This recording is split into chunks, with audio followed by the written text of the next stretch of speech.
Hi everyone, my name is Allison Bishop and I'm with Mount Pacific. I want to thank you for joining our North Central Montana Telehealth Patient Navigator program. Today we'll be discussing a variety of things to help you, a family member, neighbor, or a patient through a telehealth appointment. This program was originally intended to be in North Central Montana, but with COVID, we decided to do our trainings virtually and open it up to all of Montana. So today we're going to cover the overview of telehealth, tips and tricks to a telehealth appointment, different platforms doctors may use, and privacy and security regarding a telehealth appointment.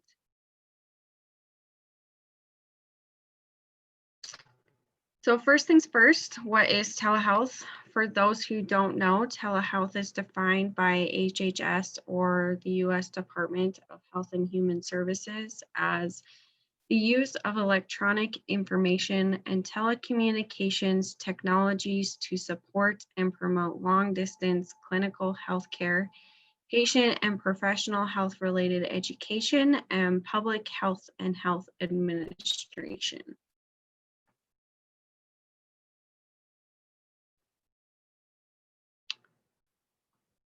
It's important to understand when telehealth should be used and when an in-person appointment should be used.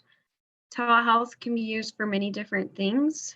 If your doctor's office is closed and you're unsure when it's going to reopen, if you need a prescription refill, lab or test results reviewed, or just to ask your doctor questions, types of conditions that telehealth appointments can be used for are allergies, arthritis, asthma, and respiratory and sinus infections, bronchitis, cold and flu, diarrhea or constipation, infections, insect bites, pink eye, rashes, sore throat, bladder infections, headaches, small wounds and cuts, and fevers. And even though telehealth can be used for many different things, there's also some things that just have to be done in person. So for example, getting lab work done, it'd be difficult to get your blood drawn virtually. And then x-rays and ultrasounds.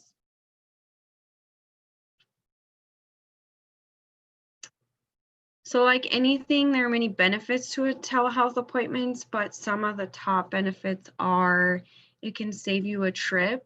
So for those who live out of town or have mobility issues, telehealth appointments can save you a trip and allows you to stay in the comfort of your own home. It can help with chronic disease management. Telehealth appointments have also proven to help manage chronic diseases such as high blood pressure, diabetes, heart failure, etc. Telehealth also assists with allowing patients to recover at home. Follow-up appointments after things such as surgeries can be a burden on not only the patient, but their caregivers as well.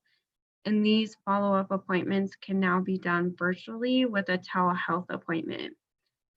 And then telehealth appointments have also proven to be safer during a pandemic. It allows the patient to not risk being exposed by going into the office and also practice safe social distancing.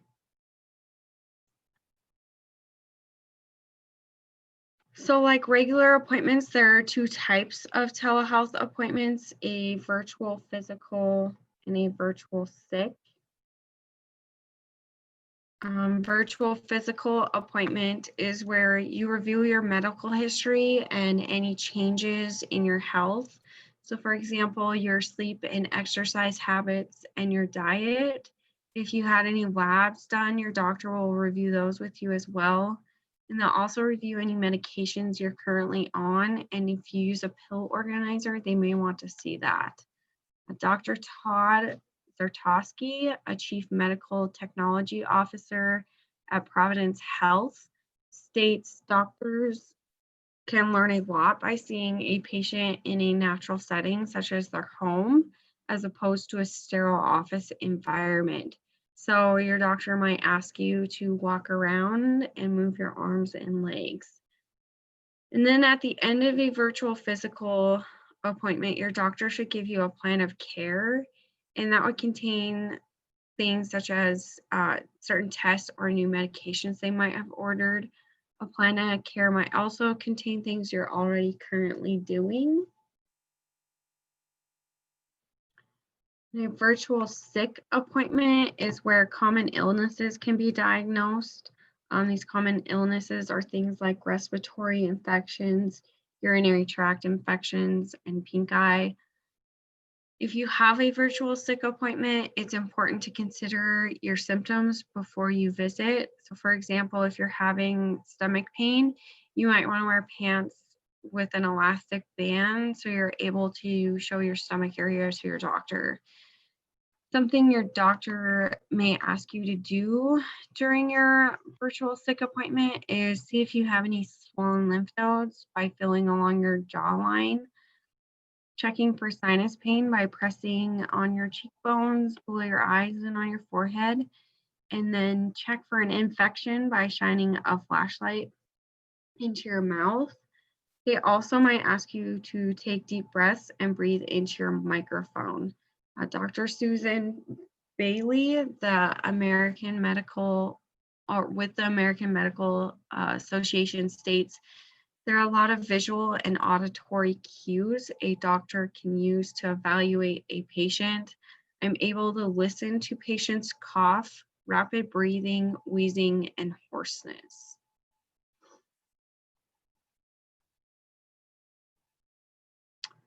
So now I'll review some tips and tricks for a telehealth appointment.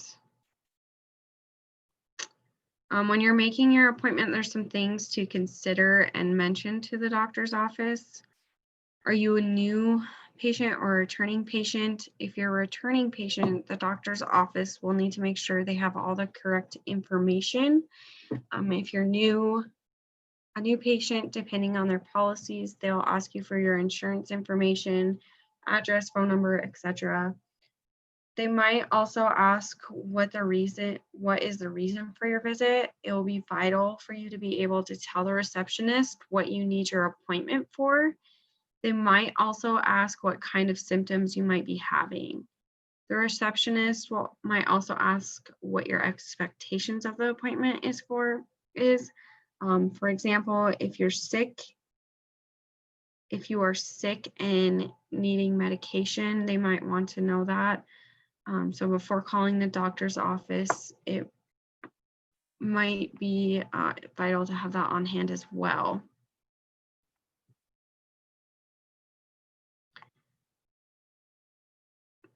So before your appointment, there's also some things to consider. Will your insurance cover your telehealth appointment? You don't want to be met with an unexpected bill that your health insurance doesn't cover.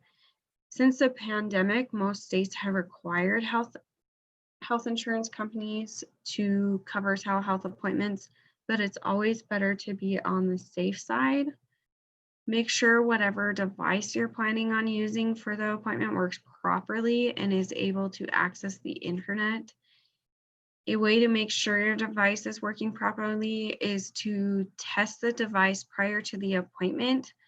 This could be done by video chatting with a friend or family member. Write down any questions or concerns you may have for your doctor prior to your appointment. Along with writing down any questions, you might want to write down any symptoms or pre-existing conditions. And then also prior to your appointment, your provider might let you know that you need some medical devices for your appointment. These could be a thermometer, blood pressure cuff, scale, etc. So before your appointment, you'll want to make sure that you have all those needed medical devices close and accessible for your appointment. And then finally, before your appointment, you'll want to choose the best spot. It's important to make sure the spot you choose is quiet and has great internet or phone reception.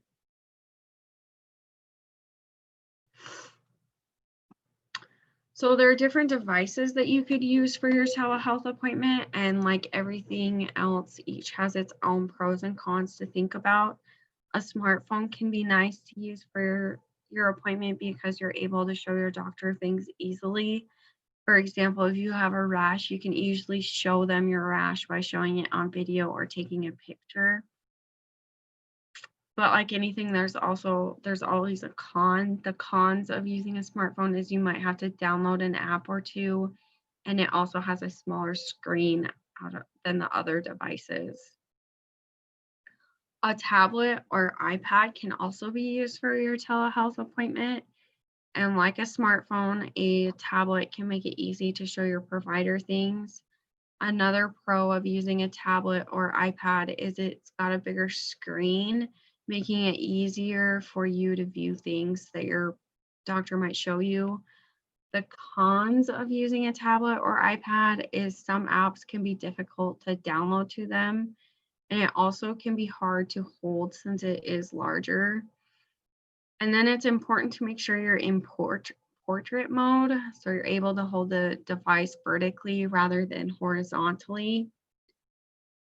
And then the third device, computer might suit some best because it's the one they're most familiar with. Out of the three different devices, it is the one with the biggest screen, which would make it the most easiest to see any images your doctor might share with you. And the audio on a computer also might be better than the audio on a smartphone or tablet. But like the other devices, using a computer also comes with some cons. If the computer's a desktop, it can't be moved very easily to a quieter location. If your computer doesn't already have a camera built into it, you might have to purchase one. And then lastly, if you're not home or near Wi-Fi, a computer can't be used.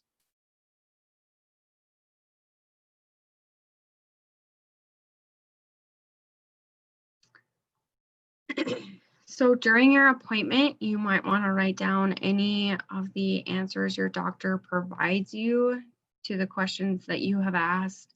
You also might want to write down the outcome of your appointment. For example, if you had any labs or tests done prior, you might want to write down what your doctor tells you about those results.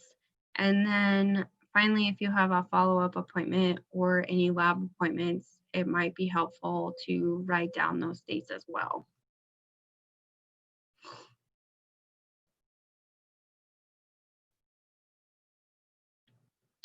So after your appointment, you'll want to take some time to review your notes, review any medications your doctor may have ordered for you, or if they canceled or discontinued any medications you're currently on, it might be useful to review those as well.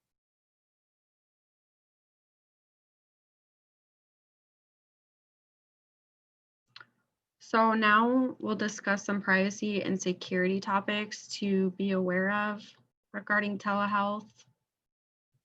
Most of you may know, but there are many different platforms that can be used for a telehealth appointment, and typically your doctor's office will let you know what platform they use when you make your appointment. But here's some things to consider about those platforms. Allowed platforms are a non-public facing platform. It allows only the intended parties to participate in the communication. Some examples of these are Zoom, WhatsApp, Facebook Messenger, Google Hangouts, Skype, and Apple FaceTime. These platforms employ end-to-end encryption, which allows only the individual and the person with whom the individual is communicating with to see what is transmitted. The platforms also support individual user accounts, logins, and passcodes to help limit access and verify participants. And in addition, participants are able to assert some degree of control over particular capabilities, such as choosing to record or not record the communication, or to mute or turn off the video or audio signal at any point. So there's also platforms that shouldn't be used. These ones are public-facing remote communication products. The Office of Civil Rights, or OCR, identified these platforms as unacceptable for telehealth because they're designed to be open to the public and allow wide or indiscriminate access to the communication. Some examples of these are TikTok, Twitch, Facebook Live, or any other public chat room.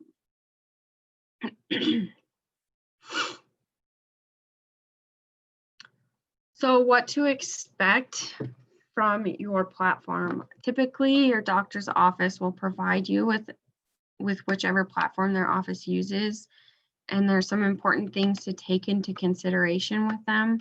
You want to make sure whichever platform it is can be used on multiple devices. So for example, you'd want to be able to use it on either your smartphone or a computer. The platform should be easy to install. You don't want to have to download or install 3 different things just to use one platform for one appointment. Make sure the platform can be used with cellular service and Wi-Fi. That's just so that, if you're out and about and you have your appointment, you can use it on your cell phone with cell service. If you're at home, you can also use it with Wi-Fi. And then lastly, and most importantly, you want to make sure the platform is easy for you to use. You don't want to use a platform that is complicated and hard to understand. And if a platform your doctor has chosen to use doesn't suit you, it's important to mention that to them and ask if there's another platform you could use for your appointment.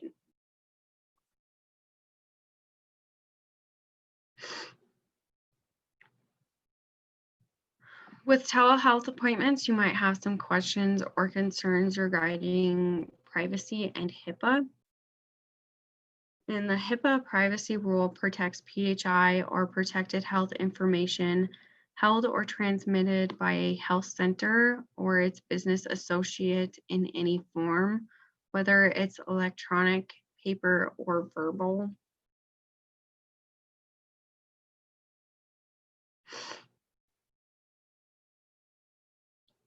So PHI includes information that relates to all of the following: the patient's past, present, or future physical or mental health condition, meaning what kind of appointment you had or the kind of labs you may need done, the provision of healthcare to the patient. So for example, the type of appointment you had, past, present, or future payment for the provision of healthcare to the patient.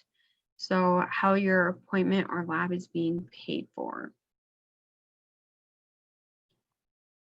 And then along with PHI comes the opportunity to agree or object. This means that they can disclose PHI to a person involved in care or payment of care for notification purposes. Opportunity to agree or object also allows a facility to use PHI in their directories. They might want to use your name, location, general condition, and or religious affiliation to clergy. So what opportunity to agree or object means to you? Who are the persons involved in care? These might be friends picking up your prescription for you or a family member the hospital may notify about your condition. Someone who should not have access to your care, even if they're family, will not be notified about your condition. So for example, your aunt who you may never see might call your doctor and ask what's going on with you, and your doctor's not allowed to tell them that because you have objected, and they're not on your list. Another example is, say you're helping out Mrs. Smith, your elderly neighbor, with her telehealth appointment, and Mrs. Smith allows you to stay during her appointment. Her doctor doesn't need to require you to sign any HIPAA consent form because she's verbally giving you consent to stay with her at her appointment and hear what's going on. However, on the other hand, if you are with Mrs. Smith during her appointment and at any point during the appointment she asks you to leave, she's now verbally not giving you consent to be there, and you would need to leave so our doctor's not violating HIPAA.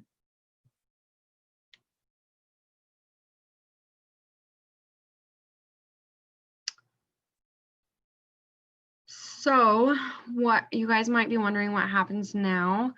After we're done, I will email all the participants with a certificate of completion. The certificate just proves that you've completed our training and would be able to assist a patient with their appointment if needed. Along with the certificate, I will also provide a flyer that reviews tips and tricks for telehealth appointments, and that would be able to be distributed or left with any patient you're assisting.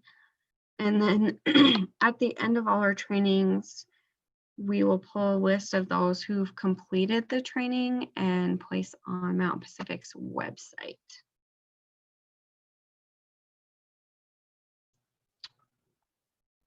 So I want to thank everyone for your valuable time today.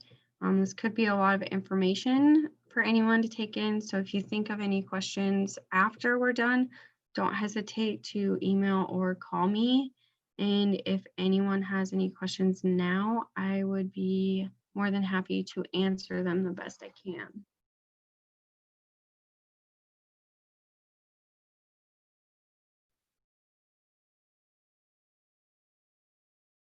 I don't see any questions in the chat right now. Okay.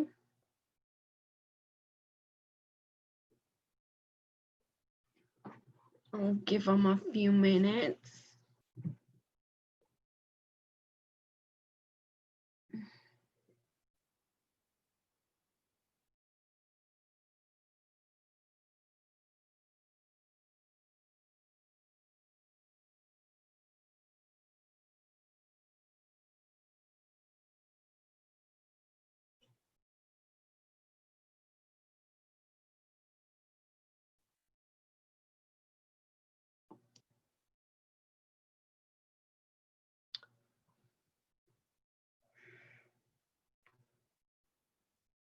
I also want to let you guys know that if there's anyone in your communities that you see could benefit from this training, please feel free to forward to them as well, as this is meant for not only healthcare professionals, but our community members too.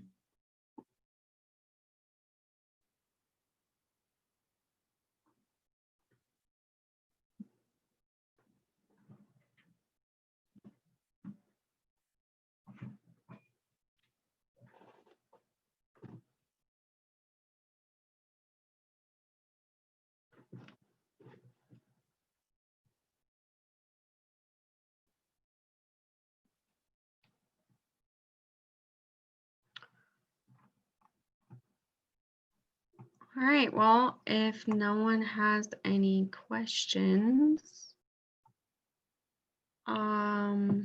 we will give you a half an hour back to your day.